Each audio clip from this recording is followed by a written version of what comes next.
Le président turc s'en est pris aux États-Unis mardi, où il a accusé le pays de soutenir les groupes rebelles.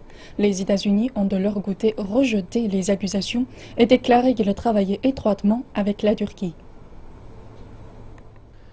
Mardi, durant une conférence de presse à Ankara, le président turc Tayyip Erdogan a accusé les États-Unis de soutenir non seulement les groupes de militants kurdes, mais aussi les groupes de terroristes.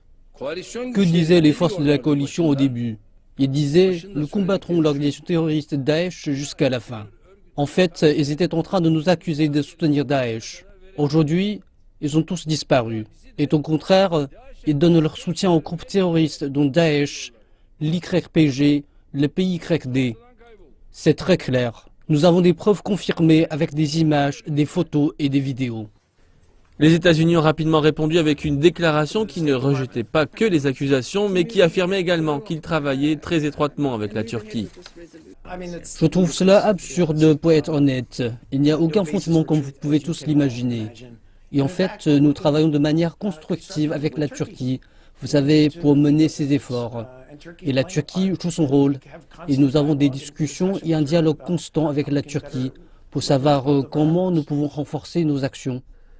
L'ambassade américaine en Turquie a également rejeté les accusations, ajoutant que les États-Unis ne fournissaient ni armes ni explosifs à l'YPG ou au PKK.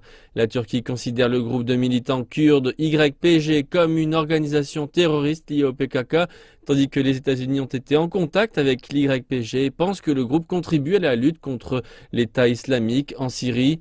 La Turquie accuse également les États-Unis de ne pas soutenir ses opérations militaires à Al-Bab en Syrie avec suffisamment de frappes aériennes, alors que le pays a subi de lourdes pertes durant son combat contre le groupe État islamique dans la région.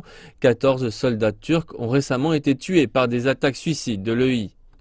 Le ministre russe des Affaires étrangères Sergueï Lavrov a également exprimé son inquiétude sur l'implication américaine en Syrie en prévenant le secrétaire d'État américain Kerry que réduire les restrictions sur l'approvisionnement en armes des rebelles syriens pourrait mener à de nouveaux bains de sang.